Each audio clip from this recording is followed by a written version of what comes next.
8 años después de que ya es considerado el mayor rescate financiero de la historia, las autoridades de la Unión Europea declararon finalizado el tercer y último plan de salvataje de Grecia, que volvería a ser, a partir de ahora, al menos en teoría, un miembro normal de la zona euro que abarca a 19 países. Esa condición de supuesta normalidad debería devolver al gobierno griego parte de la soberanía económica que debió resignar como condición para acceder al último tramo del rescate, que totalizó unos 288.000 millones de euros, algo más de 330.000 millones de dólares, y se acordó a pesar de que el pueblo griego votara masivamente en contra en el referéndum del 5 de julio de 2015. La perspectiva de un Grexit, es decir, de la salida de Grecia de la moneda común, hubiera sido mucho más dañina para la eurozona, que podría haber visto una caída de hasta el 50% en las acciones de sus principales empresas si se hubiera concretado, de lo que significó para el país que pagó un altísimo precio por este salvavidas financiero.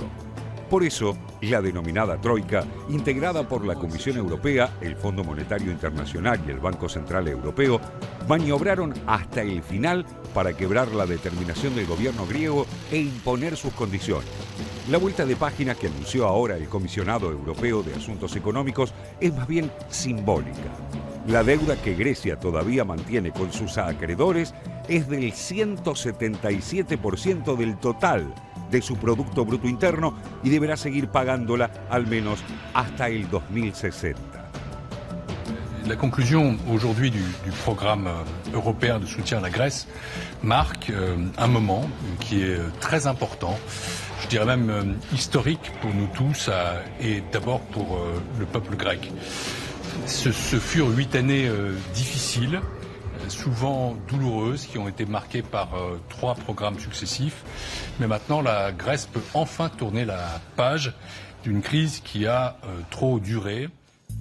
El gobierno del primer ministro Alexis Tsipras también celebró la declaración del final del rescate, eligiendo para comentar el anuncio una locación que resuena en la historia y la cultura griegas: la isla de Ítaca, a la que, según la Odisea, regresó Ulises tras un largo peregrinaje posterior a la guerra de Troya. Η Ελλάδα βίωσε από το 2010 τη σύγχρονη Οδύσσειά της. Μέσα σε 5 χρόνια συνέβησαν πρωτοφανή πράγματα για μια χώρα σε καιρό ειρήνης. Μια μέρα ιστορική. Τα μνημόνια της λιτότητας, της ύφεσης και της κοινωνικής ερήμωσης επιτέλους τελείωσαν. Η χώρα μας ανακτά το δικαίωμά της να ορίσει αυτή τις τύχες και το μέλλον της. Σαν μια κανονική ευρωπαϊκή χώρα, χωρίς εξωτερικούς καταναγκασμούς, χωρίς άλλους εκβιασμούς, χωρίς άλλες θυσίες του λαού μας. 8 años después, y tras ajustes que empujaron a una buena parte de los griegos a la pobreza, en tanto unos 500.000 optaron por el exilio. El repertorio incluyó recortes drásticos en jubilaciones y pensiones, reducción de los salarios en más de un 30% y una suba de impuestos que en algunos casos insume más de la mitad de los ingresos de un trabajador. La crisis de deuda y la recesión asociada contrajeron la economía griega en un 25% y dispararon el desempleo a un récord del 28% de la población económicamente activa. En los últimos trimestres, la economía griega exhibe una tibia recuperación en términos macroeconómicos y la tasa de desocupación se estacionó en un 20%, trepando a un 43,6% entre los jóvenes, la peor de toda la Unión Europea. Pero entre los griegos es unánime la percepción de que la declaración formal del fin del rescate no implicó mejoría alguna en su calidad de vida o expectativas económicas. Το ίδιο νιώθω. Δεν νομίζω ότι λήξαμε. Μάλλον θα συνεχίσουν. Ξέρω εγώ, έτσι, αυτή την εντύπωση έχω. Ότι θα έχουμε κι άλλο μνημόνιο. Ότι βγαίνουμε από... Η έξοδος δεν σημαίνει κάτι, γιατί ούτε οι μισθοί ανεβαίνουν, οι υπηρεσίες της υγείας είναι χάλια,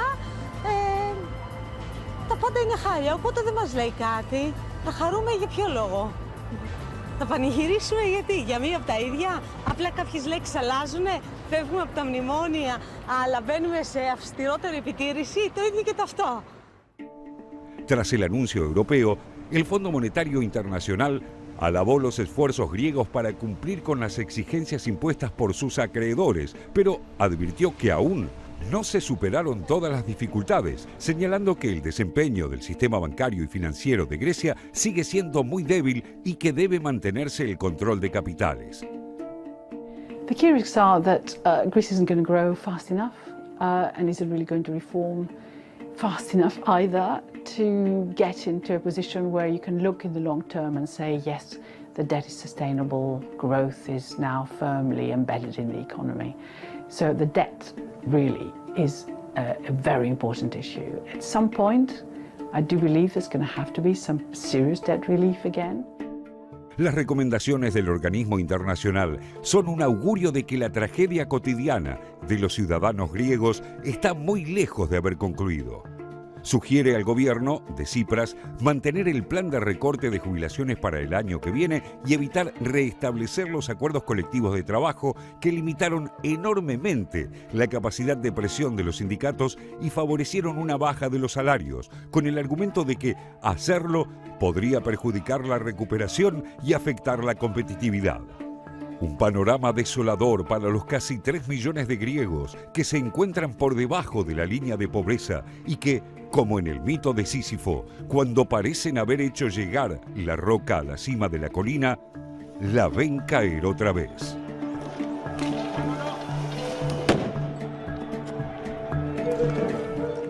Hablábamos en el informe de mitología griega y también lo que tenemos que hablar es de lo que significa la democracia, Grecia como la cuna de la democracia, y cuánto de todo esto que pasó en estos años altera, socava la democracia, José. Sí, efectivamente, Inde, los que en algún momento veíamos a la Unión Europea como un modelo de proceso de integración, de construcción de paz, de países democráticos que habían logrado conjugar derechos sociales con democracia liberal, algo que había sido muy complejo de articular en la historia de la humanidad, digamos, por lo menos de la historia del capitalismo. A partir de la última crisis, del impacto de la crisis económica global, empezamos a ver cómo esto empezó a encontrar algunos problemas. Digo, Papandreou, como fue designado primer ministro griego, anunció la convocatoria, un plebiscito para ver si los griegos estaban a favor o en contra del rescate de la Unión Europea o de los planes de austeridad de la Unión Europea. Fue a Bruselas, se reunió con Angela Merkel, lo hicieron callar, volvió y tuvo que levantar el plebiscito. Tsipras hizo otra cosa, convocó el plebiscito dio como resultado una mayoría abrumadora de gente que estaba en contra de los planes y a pesar de eso siguió con las políticas de austeridad. Quiero decir, me parece que la Unión Europea, además de los déficits de los cuales hablamos mucho en este programa, tiene también un déficit democrático. Ya se veía viendo. La Constitución Europea fue rechazada por los franceses, fue rechazada por los habitantes de Países Bajos y lo que hicieron los países europeos, como tenía que ser aprobado por todas, fue retirarla y hacer un tratado constitucional que solo era aprobada por los congresos. Es decir, parece que la experiencia griega, cuyo PBI se redujo a 25%, salieron 500.000 personas de Grecia, lo contaba bien el informe, parece que la experiencia griega nos debería invitar también a revisar no solo la cuestión económica, sino también la cuestión de la democracia en Europa. Y tal vez también nos debería hacer pensar en que no todo es lo que parece o lo que se dice, ¿no, Raúl? En el sentido de que se habla de que Grecia en este momento puede disponer y puede pedir asistencia, recursos económicos por sí mismo. ¿Y quién le puede prestar a Grecia hoy? Exactamente, porque la cuestión es el paso que se dio es que le admiten a Grecia volver a los mercados financieros, pero en realidad el resultado de esto que se llamó rescate financiero es que Grecia salía de una situación o entró en esto con una situación prácticamente para evitar un default, para no caer en default. Recurre a la Troika, al Fondo Monetario Internacional, Banco Central Europeo, Unión Europea, y a la salida de esto nos encontramos con que tiene más desempleo que el que tenía cuando entró, tiene más deuda que la que tenía cuando entró, una situación social desesperante. Prácticamente desesperante. Y el discurso, me parece que las palabras del presidente del Consejo Europeo, Donald Tusk, dicen mucho. Él dijo, a los griegos, felicito a los griegos por su esfuerzo y a los europeos por su solidaridad. Yo no creo que le hayan agradecido ni los griegos ni los europeos esta frase. Los griegos por lo que decimos, cuál es la situación. Y los europeos, porque los europeos son conscientes también de que este tema del rescate financiero, sacar al problema que tenía Grecia para pagarle a sus acreedores, que eran fundamentalmente los bancos de Alemania, de Francia, de Italia, fue un rescate, pero un rescate de los bancos justamente, no de Grecia, que hoy parece más hundida que lo que estaba en 2010 cuando iniciaron estos programas, ¿no? Se habla de un día de liberación, dijeron en ese momento, ¿no? Y uno lo que sabe cuando piensa en la situación crítica en la que está la sociedad griega a partir de todos estos años, ve algunos informes que tienen que ver con el estado tremendo de lo que es la salud pública, por ejemplo, en Grecia. ¿Y qué más? Sí, pese a que Tsipras hoy mismo está prometiendo volver a dedicarse al salario, a incrementar un salario mínimo, a que vuelvan los convenios colectivos de trabajo y a restablecer algunos derechos laborales que se han perdido con este ajuste, en realidad es como vos decís, hay penurias por todos lados y un cambio cultural muy fuerte, por empezar en la juventud que tiene una situación de entrada al mercado laboral mucho más inestable. Lo veíamos que en el informe, anterior. 40% de desocupación, la más alta de Europa lejos. Exacto. 500.000 griegos se fueron de su país durante el periodo de mayor tensión y de mayor crisis, de cuando más se sintió la crisis. Y por otro lado hay cambios de trabajo. Por ejemplo, yo leía ahí en las crónicas de los últimos días cuando entrevistaban personajes o figuras relacionadas muy emblemáticamente con la crisis, una médica que se fue a Suecia y ya no vuelve, que está entre estos 500.000. Luego, fabricante de trajes de baño, de mallas, que tuvo una pequeña empresa, una pyme, que tenía 25 personas empleadas y hoy es ella sola la que confecciona los trajes de baño en el invierno y en el verano los vende. Cosas así muy notorias y sobre todo muchísimo part-time y ningún trabajo con contratos permanentes, sino muy inestables. Todo más precario, todo mucho más precario y básicamente una juventud muy descreída y muy pesimista, ¿no? Imaginar hace unos años que Tsipras iba a hablar de prudencia y responsabilidad, no sé, no era algo que uno imaginara eso en su discurso. Hay elecciones el año que viene, volviendo un poco a lo que hablábamos con José en relación a la cuestión de la democracia.